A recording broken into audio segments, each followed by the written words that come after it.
Jadi karena meja ini sarung yang terpencil. Ketek nama apa? Sarung dilempit nama apa? Sarung. Sarung tetap loro itu apa?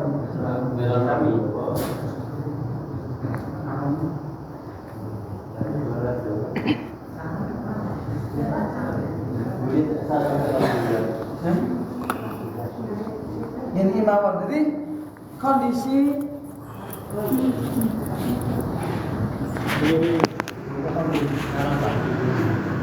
ditutupi aurat. Jadi auratnya ditutupi. Itu masih ujungnya pakaian kan sebelum dimandiin. Maka kondisi masih berpakaian, maka persiapkan untuk menutupi aurat. Seperti ini. Setelah itu jenazahnya ditutup dengan air.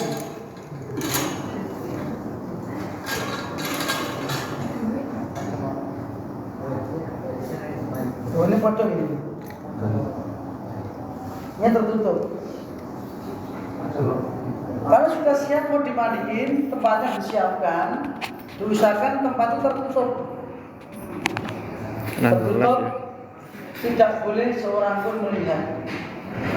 Karena pada asalnya yang berkewajiban memandikan jenazah adalah satu orang yang diberi amanah.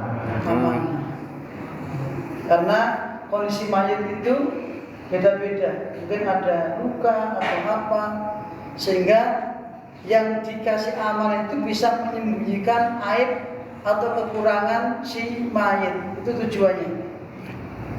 Kalau nggak ada dikasih amanah, kalau jenazahnya laki-laki, yang paling benar adalah orang tuanya.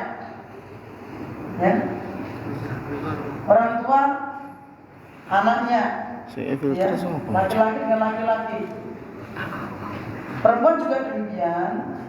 Kalau nggak ada dikasih amanah, maka ibunya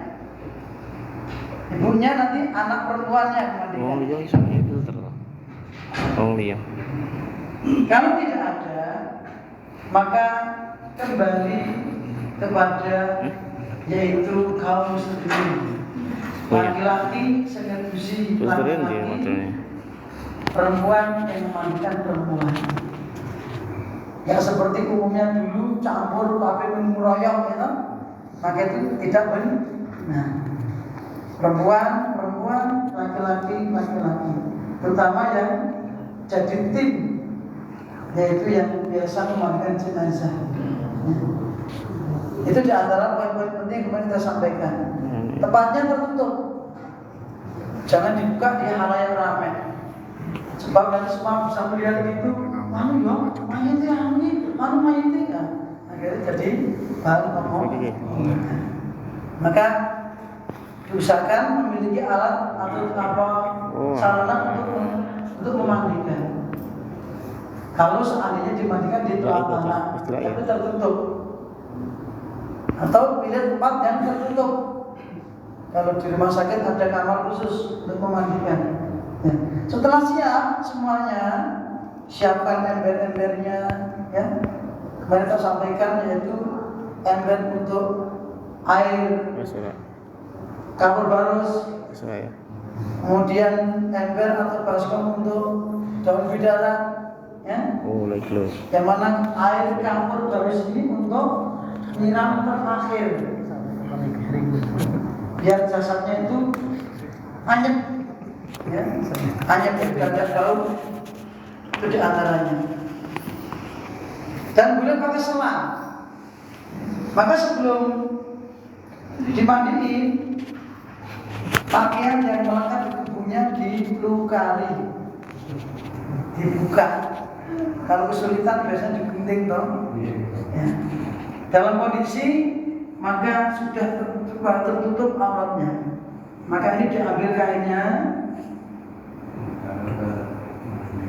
Ya. Ini gambaran dari dalam tempat pemandian itu aja ya. Ini kondisi sudah tertutup. Jadi pakainya di dalam sini, ini handuk atau dan semisal menutup aurat, persiapan untuk dibuka pakaiannya. Entah dilepas atau digunting, mana yang mudah.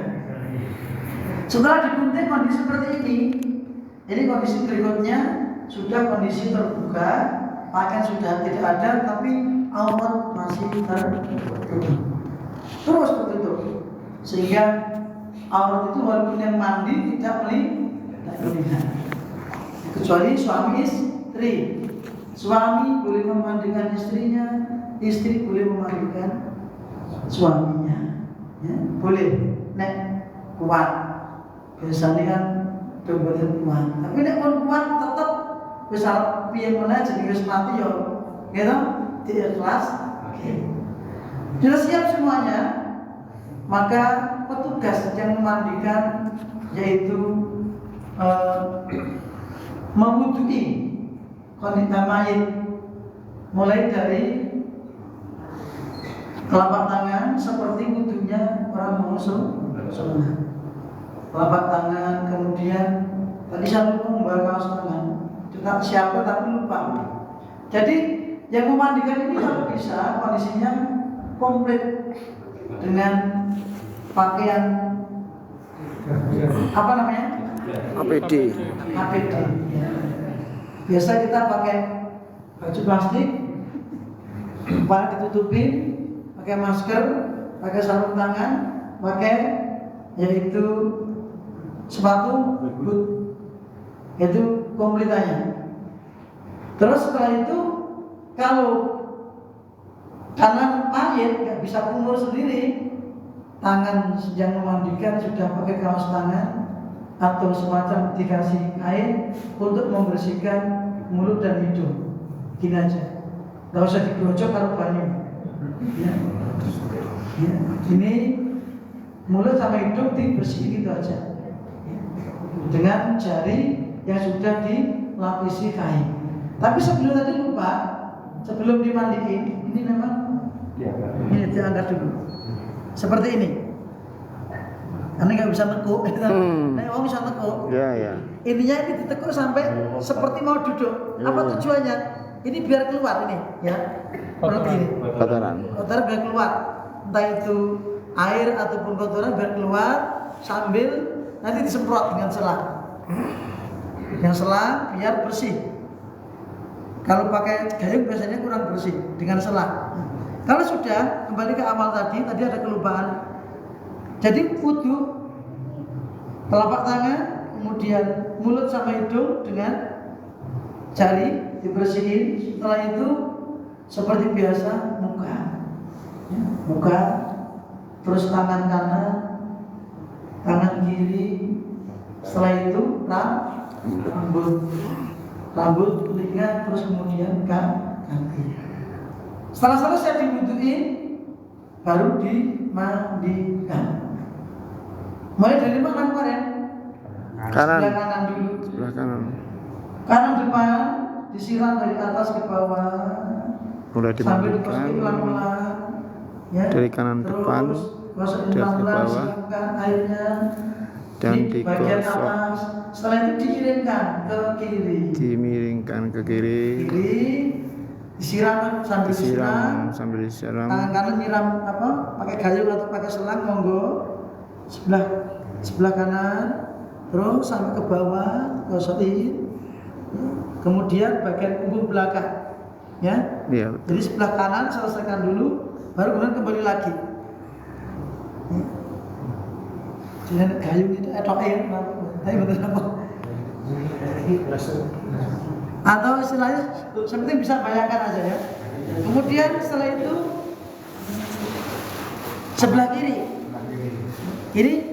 ada tempat untuk memandikan. Sebelah kiri gantian bagian atas disiram. Kalau ibu dari sini dari sana, ya.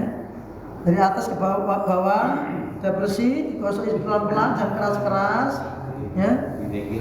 Kemudian diiringkan lagi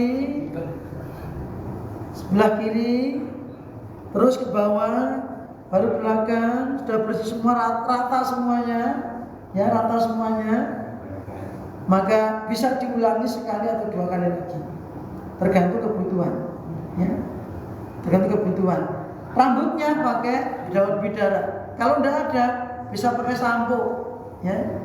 Jadi rambutnya bisa dibersihin dengan daun bidara atau dengan sampo. Kalau nggak ada daun bidara, ya. Setelah selesai, terakhir ambil air kapur baru disiramkan.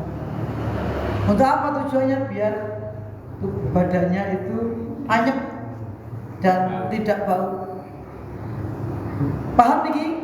Insyaallah paham. Sudah paham memandikan? Gampang toh? Diwuduin dulu, disiram dari sebelah kanan dulu, Diwudukan, atas, disiram dari sebelah kanan dari atas, samping, terus samping belakang, kembalikan lagi, diiringkan kanan, ke kanan. diiringkan ke kanan, Di sini dulu atas, apa di ke atas. depan dulu ke atas bawah, kemudian selesai diiringkan ke kiri, Kiri. dari atas ke bawah sampai rata, baru belakang. Setelah dianggap rata, kembali miring. Setelah itu selesai, berarti Setelah disiapkan selesai, kain kafan, lalu diaduin, disiapkan kering, selesai. kain kafan. Tetap kondisi ini jangan dibuka. Kondisi Apabila mayat kotornya keluar, disiram. jangan dibuka untuk Disiram melindungi lagi. Terus, penutup auratnya. kalau seandainya nggak henti-hentinya keluar, maka itu di luar batas kemampuan kita. Nanti tinggal ngasih ditutupi dengan kain supaya tidak keluar. Diwudukan lagi nggak? Ya, Diwudukan lagi nggak? kalau keluar mandi lagi, ya, mandi lagi aja, langsung disiram 1 kali, selesai. Sudah selesai diwuduin. Enggak, sudah selesai sudah. Sesungguhnya mandi jenazah itu tanpa diwuduin tidak apa-apa. Artinya langsung disiram rata itu sudah sah. Seperti orang mandi besar. Jadi kan mandi besar langsung nyemplung kolam renang. Maka kalau membawa niat mandi besar maka juga sah. Cuman yang lebih baik dengan apa yang lebih komplit tadi, diwuduin dulu. Anda mandi besar juga wudhu dulu, baru kemudian mandi besar. Sama dengan memandikan mayat. Diwuduin dulu, kemudian disiram dari kanan kiri, seterusnya. Setelah selesai, dianduin, kering, baru diangkat. Angkat. Kemarin diberikan pelajaran cara meluruskan anggota tubuh. Misalnya orangnya bungkuk itu gimana? Orangnya? Bungkuk. Orangnya bungkuk. Cara melemaskan? Gimana? Belum. Asalnya bungkuk ya? Iya, misalnya orang bungkuk itu kalau misalnya di kapal ini kan juga kesulitan. Kalau bungkuk ya, kalau bisa ya masa ditekuk ceklek kan? Kasihan. Terus bagaimana? Dan lihat kondisi meninggalnya. Kalau memang bisa diluruskan, diluruskan. Kalau nggak bisa sebatas kemampuannya. Karena memang ya nggak bisa. Masa mau diceklek truk gitu. Ya, nggak seperti itu. Artinya ya, ini sewajarnya dulu, ya. Sewajarnya. Terus selesai, kita siapkan kain kafan. Ya. Cukup. Kain kafan. Ini cukup betul ini. Kita. Insyaallah cukup. Cukup ya. Kecil lagi. Coba dipasang dulu talinya dulu. Satu. Gelasnya begini mohon. 2. Sediakan tali jumlahnya 7. Kalau nggak 7, 5 juga boleh. Karena tujuan tali ini adalah untuk mengikat kain kafan biar tidak terbuka sehingga nggak kelihatan auratnya. Kapannya dulu? Oh ini kepanjang. Ayatnya sini apa? Ya. Kapan Setelah itu kain kafan. Berapa?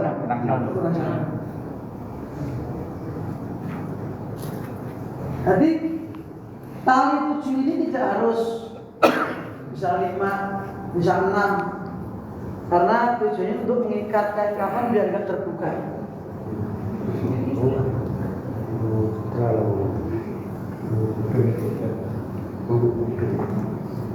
Ini agak saja mayatnya laki-laki.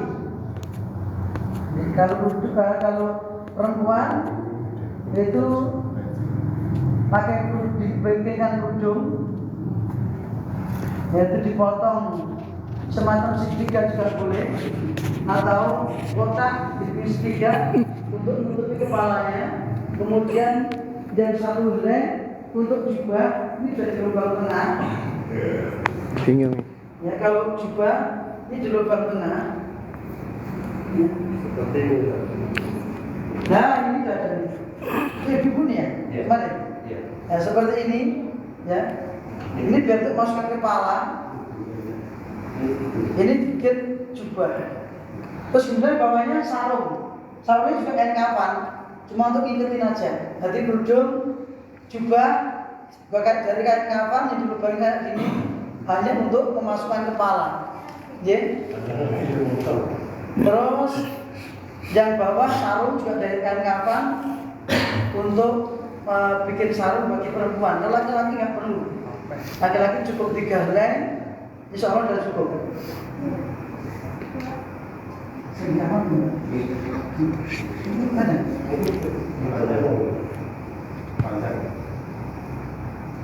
Nah, sebelum kain-kapan itu dipasang, diukurkan ke si mayit.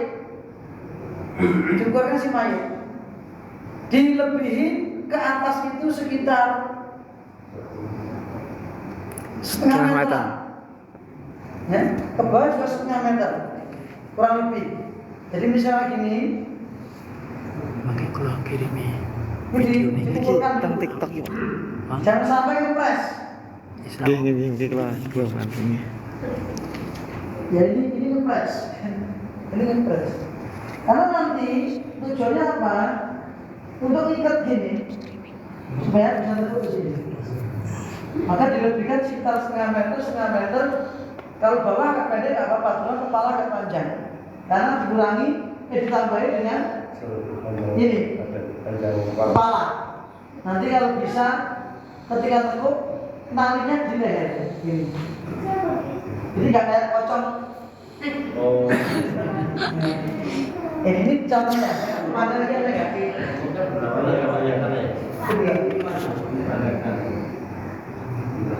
Ini bukan gini. Ya, panjang. Ini foto. Oke. Oh, lagi di bawah. Ini sing amak sing jadi yang panjang, panjang. Tidak kok mah. Sing iki gitu.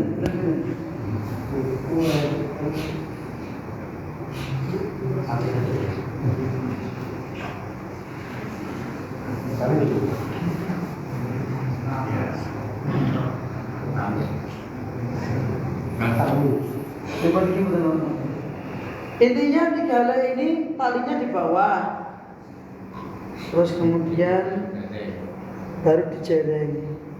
Kalau seandainya mayatnya besar, ditalitkan, disisihkan biar menutupi. Kalau kecil ya, ini kalau bisa menutupi alhamdulillah. Baik.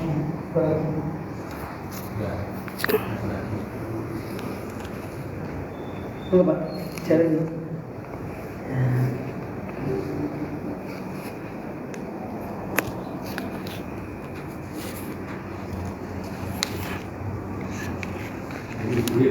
Oh, jaring.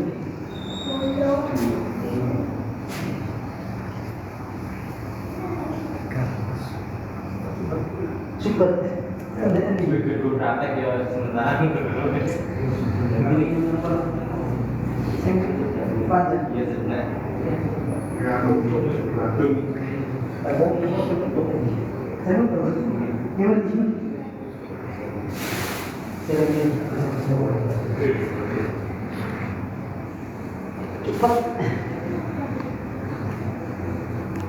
Terus kemudian setelah 3 helai kain itu dipasang, dikasih minyak wangi, pilih minyak wangi. Nggak jangan di pendel, minyak wangi bebas. Yang penting wangi-wangian. Ya. Kemudian tempat yang diserah di apa namanya untuk kemaluan ini dikasih semacam alat.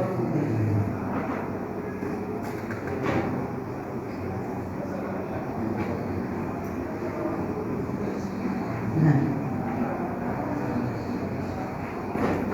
sama tali untuk belakang.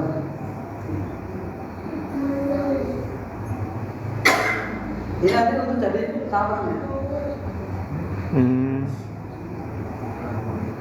Dan dikasihnya wangi selesai, tinggal ini dipotong. Bukan Apa dengan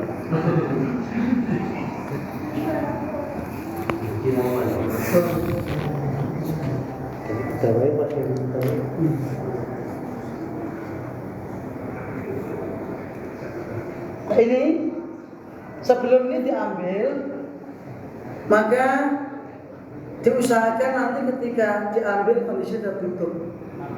Kondisi tertutup, jangan lupa setiap lekuan tubuh dikasih napas. Matanya, hidungnya, mulutnya, sikunya, telapak tangannya, keleknya, jempolnya, tempat kemaluannya, kemudian telapaknya dikasih kapas, kasih minyak wangi. Ya. Setelah selesai semuanya, dari arah kanan dilakukan dulu. Ini dilakukan dulu, kemudian cawatkannya dipasangkan dulu, cawatkan seperti ini. Nanti ditali. Tali.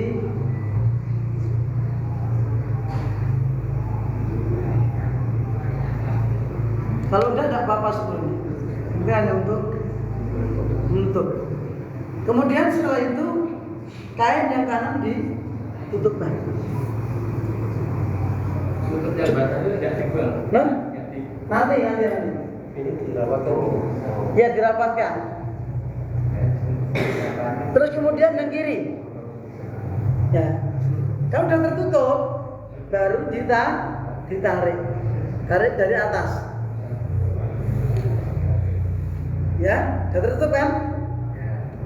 Maka kemaluannya tetap tertutup terus. Walaupun sudah diambil tadi, ini diambil sudah tertutup.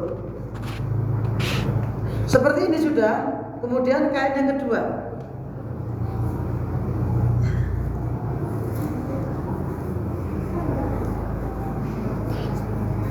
Kiri.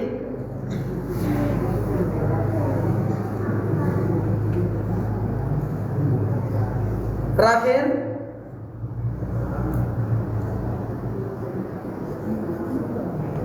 kiri. Nah, sebelum ditali diuntir Pak. Berapa? Tadi kepanjang di sini tadi. Enggak tahu ini. Ini tuh betul. Ini kita baru saja. Kenapa pelatihan? Dina tarik kiri, ke kanan, saya ke kanan, sama ke kanannya. Ya gini. Kencang. Setelah kencang, terus ini taruh di sini, leher. Yang sini sama. Sama sebetulnya, ya. Taruh ke atas. Ya, ke atas, talinya ke bawah, tarik ke bawah. Ya. Terus ditali. Udah kencang. Talinya sebelah kanan, Pak. Kanan. Talinya wangsul sebelah kanan. Ya, karena nanti kan miring ke kiri toh. Nanti talinya ke sana. Ke sana. Ini loh. Yang kanan ini. Ini kanan kan? Ini kiri. Oh, ini kanan ya? Sebelah kiri. Oh. Sebelah kiri, Pak. Selali sih. Oke. Ini double. Nggak usah di tali wangsul aja. Nanti biar gampang mudah. Sudah? Semua ditali sebelah kiri. Talinya wangsul.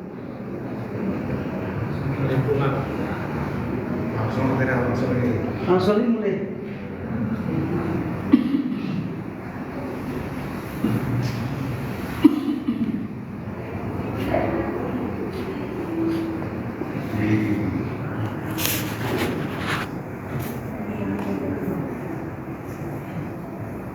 Niki persis tak Bu?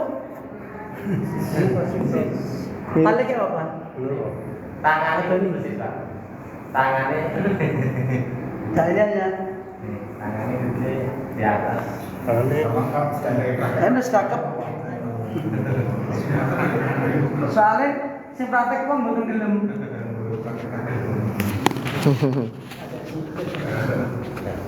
Ya seperti ini kurang lebihnya. Maka nalinya di leher sama di kaki sehingga tidak nguncrut. Gimana tadi Ki? Berat doa ini kalau nyata ya. Ya kurang lebih seperti ini. Jadi sebenarnya gampang sekali. Artinya gampang ngurusi ketika ada orang mati tinggal praktek seperti tadi. Setelah selesai tinggal gotong ke kuburan. Kuburan cara memasukkannya yang lahat dari arah kaki. Ya. Kalau tidak bisa dari arah kiblat. Maka dinadai di bawah, dinangkap di bawah dari arah kiblat. Kalau dari arah kaki tidak bisa dari arah kiblat. Kalau bisa dari arah kaki, itu masukin. Terus setelah itu tinggal miringkan ke kanan, dimasukkan ke lahat atau ke sak-sak itu lubang tengah lahat itu masuk ke badan. Kemudian kepala di arah utara karena kiblat kita di sebelah sana, maka kiblat itu Ka'bah itu kiblatnya ketika hidup dan mati diiringkan ke kanan. Terus setelah itu kalau di lahat tinggal ditutupi ditutup batu bata atau semacam batu Lapak. sehingga tidak jumruk. Rata-rata kalau pakai Papan. peti, papan itu jumruk karena gapuk. Tapi kalau pakai liang lahat nanti insya Allah nggak jumruk. Tapi mayatnya nggak serong-serong. Ya. Itu kurang lebihnya cara memandikan dan mengkafani jenazah. Talinya dilepas dulu. Oh iya, lupa. Sebelum ditinggal, diuruki, dilepas dulu. Walaupun tidak ada keyakinan apa-apa ya. Ini dilepas dulu. Tujuan maksud itu biar mudah dilepas. Untuk mayat yang bukan sedang ihram tidak perlu dibuka wajahnya, ya. Yang dibuka wajah itu ketika orang meninggal ketika ihram. Ihram itu ketika haji atau umroh sedang pakai kain ihram, maka dibuka wajahnya. Kalau matinya biasa seperti ini nggak perlu dibuka wajahnya, nggak perlu ditempelkan ke tanah. Cuma dibuka ini aja, talinya saja. Ya, sudah dibuka seperti ini, sudah semuanya dibuka, ya.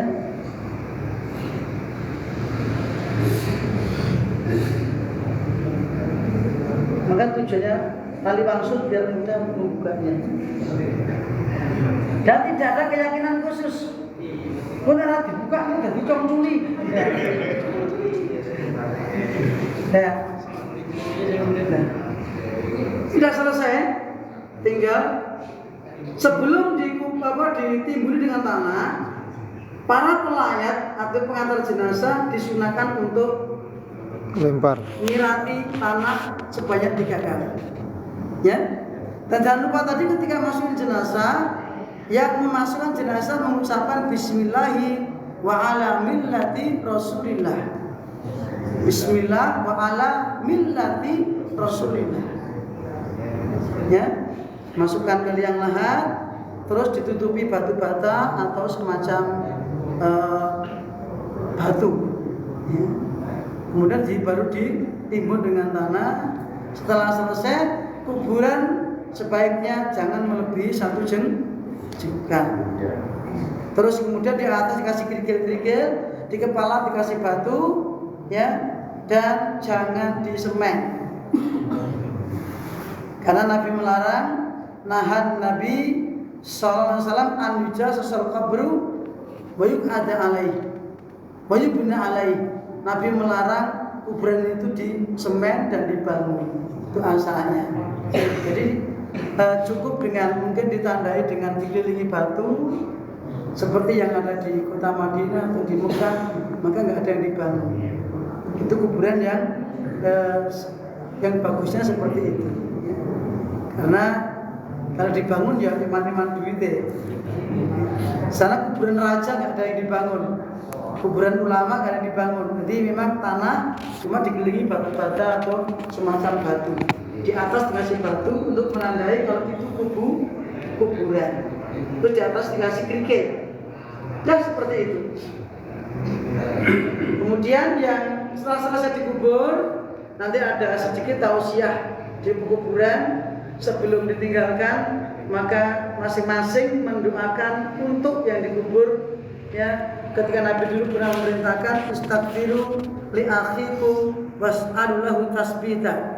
Mintakan ampun kepada Allah ya untuk saudara kamu dan mintakan kepada Allah keteguhan hati ketika nanti menjawab pertanyaan malaikat. Kita tentang 3 perkara. Man rabbuka, siapa sesembahanmu, wa man nabiyuka, siapa nabimu, wa ma dinuka, apa agamamu. Ya. Setelah itu baru nasihat sedikit ketika di kuburan untuk mengingatkan akan kematian. Tidak usah lama-lama. Tidak ada azan, tidak ada iqamah. Ketika mau masukin mayat ke kuburan tidak ada azan. Azan itu panggilan sholat. Ya.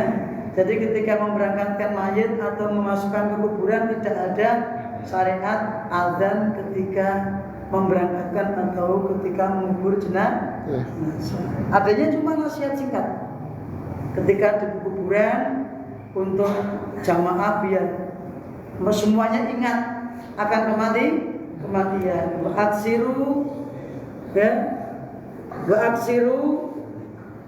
berbanyak kalian dzikra hadhimil ladzat.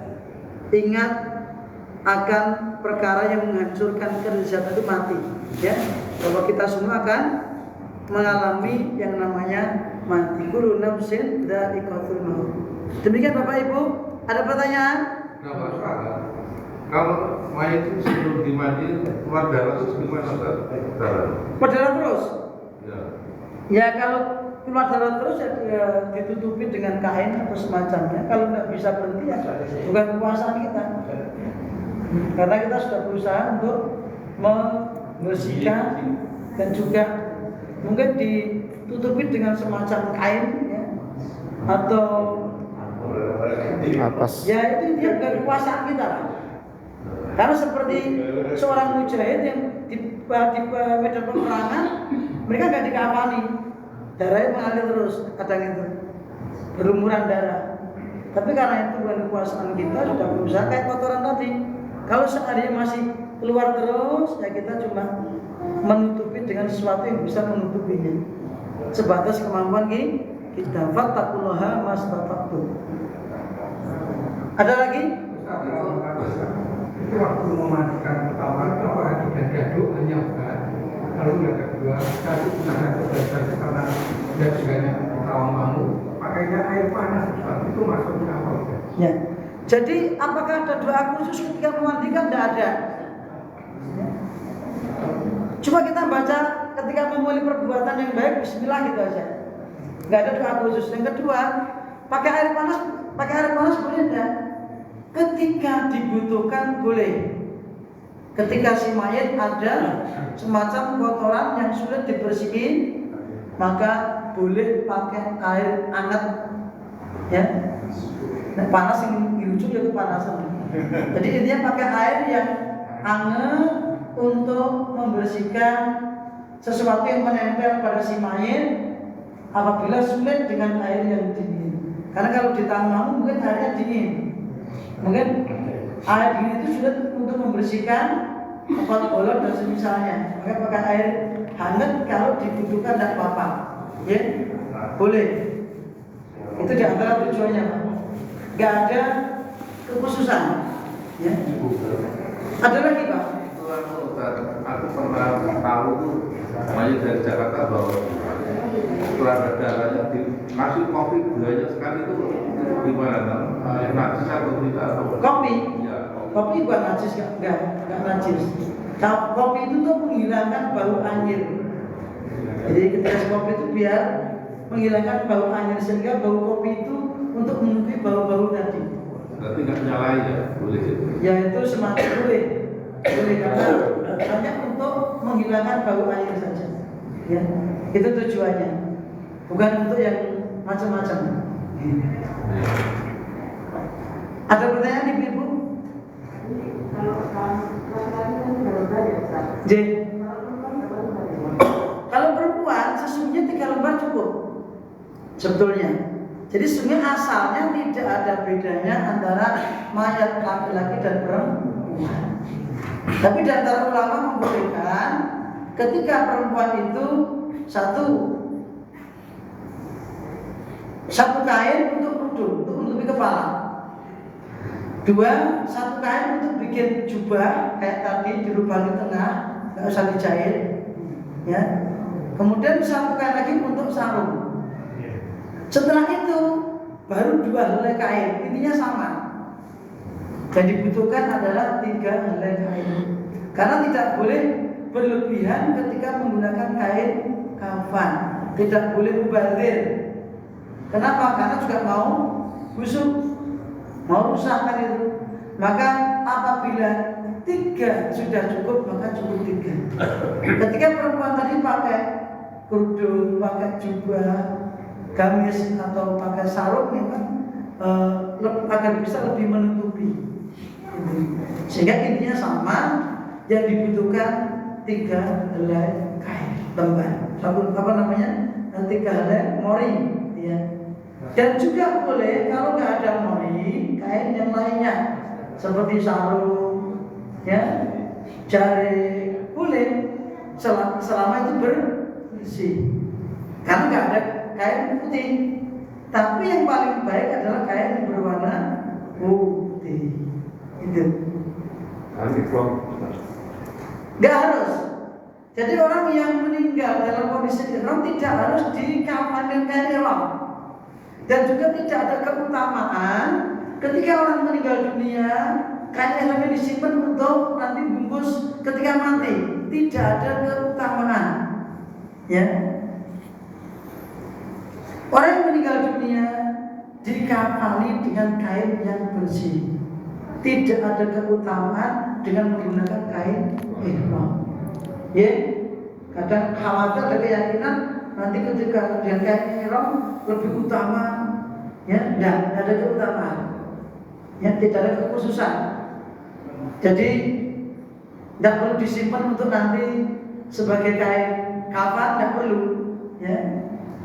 Kalau saya kain ihramnya biasanya tak tinggalin mereka. Baru umroh tinggal mereka. Saya lupa Pak, gue beli gue ada. Ya. Tapi jamnya beli biasanya. Kasih di koper, ya, beli, kasih kardus, Allah masalah. Itu contoh. Nyata baik. Tidak harus dengan kain kafan dan tidak perlu karena ada kain kafan yang lainnya. Dan kain kafan ini diambilkan dari harta si mayit. Diusahakan seperti itu.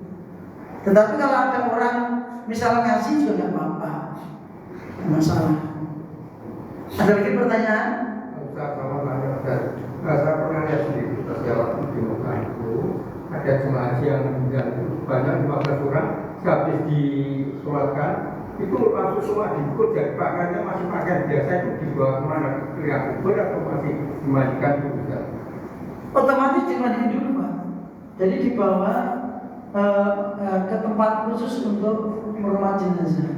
Jadi di sana tetap dibungkus dengan kain kafan. Tapi kalau dia masih pakaian biasa, jadi meninggalnya di mana? di masjid. Meninggal di masjid. Terus Habis itu sholat gitu, habis sholatkan itu langsung dibawa keluar gitu. Ramai-ramai itu orangnya ada yang goyang-goyang gitu. ya setahu saya itu tetap nanti dimandikan dimandikan dulu, kemudian dikafani dulu. Baru disolatkan. Tapi kalau yang ikut disolatkan, Allah bisa belum pernah tahu. Yang jelas itu biasa tetap dikafani terlebih dahulu, dimandiin. Walaupun sesungguhnya kalau nggak ada kain kafan boleh misalnya orang itu dibungkus dengan bajunya, pakai sarungnya, nggak masalah. Kalau nggak ada kain kafan, kondisi darurat. Ya, kan dulu sahabat ketika meninggal ada yang kainnya itu untuk menutup tubuhnya digeret isor dua ketok, geret dua isornya ketok, ya, maka bisa ditutupi dengan yang lainnya. Dan juga boleh satu lubang itu untuk beberapa mayat, ya. Satu lubang boleh untuk beberapa mayat kalau kondisi memang terpaksa. Karena memang alam kuburnya beda. Kuburannya bodoh, ning alam kuburnya beda, Pak. Karena kuburan untuk kubur jasad, kalau alam kubur, alam gaib, masing-masing orang alam kuburnya beda-beda. Kondisinya tergantung kondisi orangnya. Yang COVID, Ustaz, masih COVID. Yaitu ijtihadnya pemerintah karena kondisi virus bola alami suap, maka itu namanya darurat. Dibungkus plastik itu keputusan pemerintah karena kondisi karena virus itu lain lagi, okay? Itu di luar kebiasaan. Dibungkus dengan plastik, yang ini termasuk dari darahnya biar tidak bercecer tadi, barangkali seperti itu, ya. Itu tujuannya untuk dalam kondisi darurat. Siap. Enten menit kita kenal, ibu-ibu, bapak, bapak-bapak, insya Allah tidak sulit ya. Mandikan juga gampang, mengkafan juga gampang. Yang penting kainnya talinya di bawah, 3 helai kain kafan. Diusahakan cari kain kafan yang longgar, terutama untuk mayatnya besar. Sebelum dikafani, diukur dulu panjangnya mayat berapa. Sisakan sekitar setengah meter atau di bawah, yang bawah mungkin bisa lah, mungkin sekitar 30 cm atau 40 cm. Yang sini agak panjang yang kepala karena nanti nalinya di bawah dagu atau di leher, ya, diuntir biar kencang. Yang sini naikkan ke atas, talinya di bawah, di atas telapak kaki. Yang sini talinya di bawah dagu. Walaupun ini tidak wajib, talinya juga tidak harus 7 sebatas kebutuhan, 7 atau kurang dari itu juga boleh. Setelah selesai, tinggal ini dibuka. Untuk mayat yang bukan sedang ihram, maka tidak perlu dibuka wajah. Saya dulu pernah mengalami ya, saudara saya itu meninggal, kemudian Tidak sedang ihram. Tidak sedang ihram dibuka. Ihram harus buka. Nanya ini biasa orang. Ya kalau sekedar itu pengen lihat wajahnya tidak apa-apa, nanti ditutup lagi. Ya, cuma lihat wajahnya di saudaranya, ya karena mungkin anaknya atau bagaimana. Walaupun seperti itu tidak mendatangkan manfaat. Tangi meneh, ya. Dijilbab Itu bisa hanya lagi sekedar dikafani. ingin tahu wajah terakhir, walaupun tidak harus.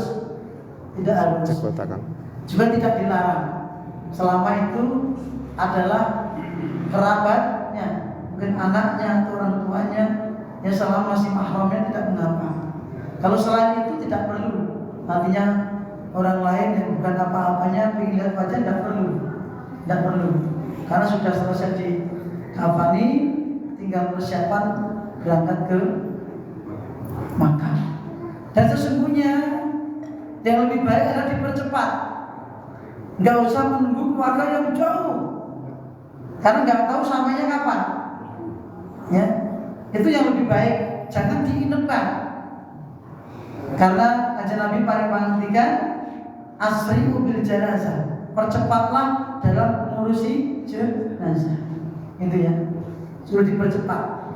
Sehingga kalau sudah dimandiin, sudah beres, sudah dikafani, baru disolati, kuburan sudah siap, maka lebih cepat, lebih baik.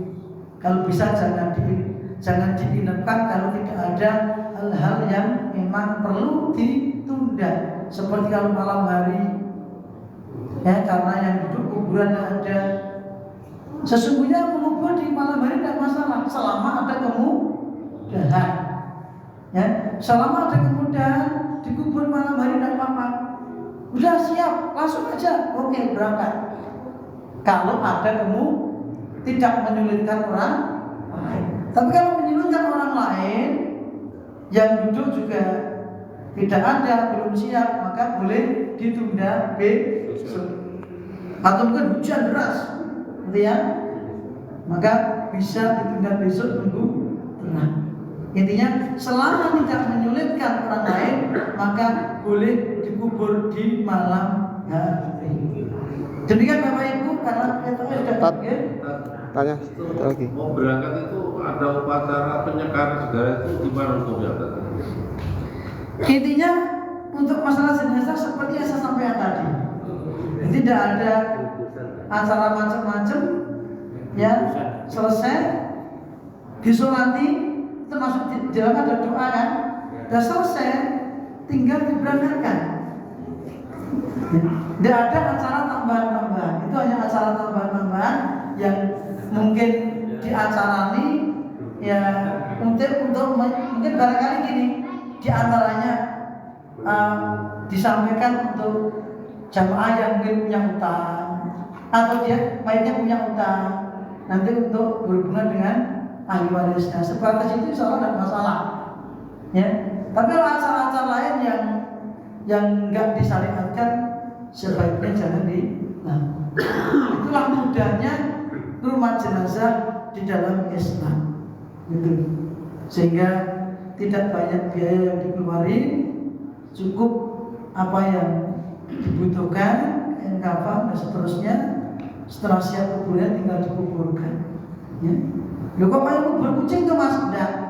Mayatnya seorang muslim ini betul-betul mulia, dikafani, ya, disolati, dimandiin, dikafani, disolati.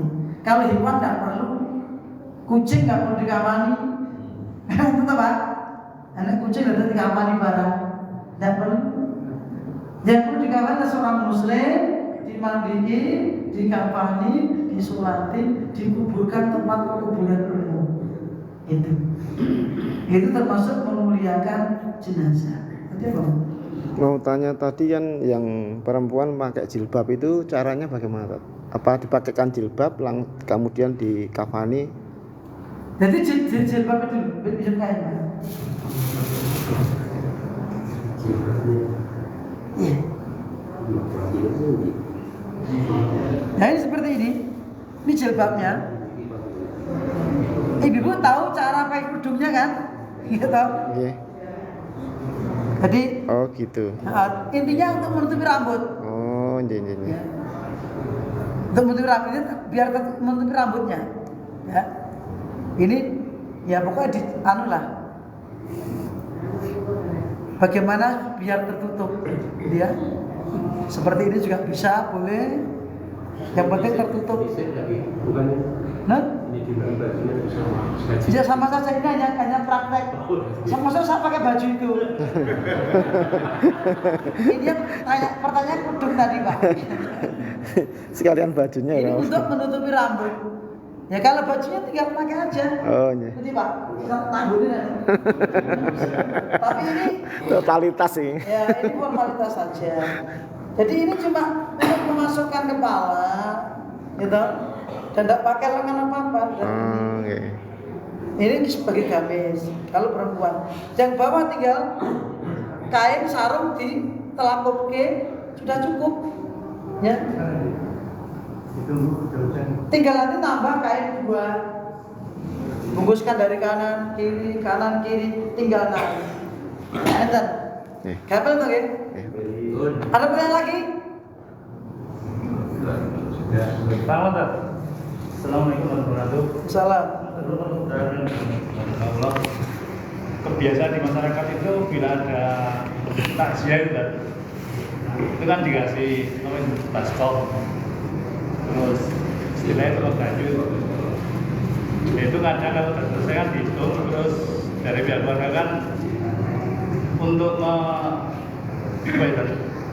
nyaur hutang si mayat. Yang kedua mungkin dibelikan Quran atau karpet dilapakkan masjid di ataskan nama si fulan mayat. Nah, itu punya gimana? Jadi untuk pertama kain kafan itu asalnya diambilkan hartanya si mayat. Kemudian sebelum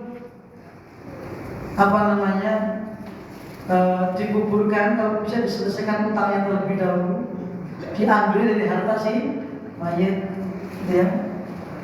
Kalau punya harta, punya peninggalan tanah, ya mungkin bisa dijual untuk. Itulah pentingnya sesungguhnya pembagian warisan itu lebih cepat lebih baik.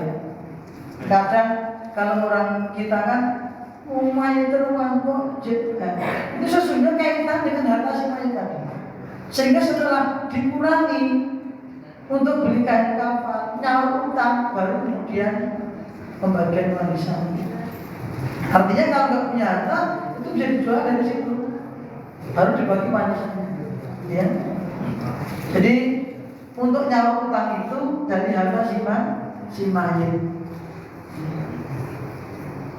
Kalau tidak punya harta, orang lain boleh nyaurkan. Mayit ini utangnya tanggungan saya, misalnya, boleh. Seperti dulu Kanjeng Nabi nggak mau nyolatin mayit yang punya utang.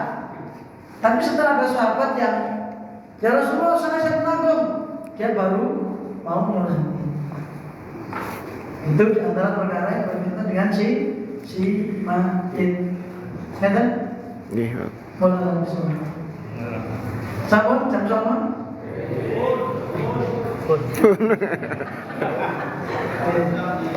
Pun paham deh? Alhamdulillah. Bagaimana? Dapat saya sampaikan dari praktek jenazah, semoga menjadi ilmu yang nanti bisa diterapkan di masyarakat. Ya, semoga Allah memberikan barakah kepada kita semua. Dan semoga Allah menutup akhir hayat kita dalam kondisi husnul. Amin ya rabbal alamin. Akhir da'wana alhamdulillahirabbil alamin. Wassallallahu ala nabiyyina Muhammadin wa ala alihi wa sahbihi ajmain. Assalamualaikum warahmatullahi wabarakatuh. Sudah selesai, kita akhiri dulu. Satu sama itu apa nih? Memori nih.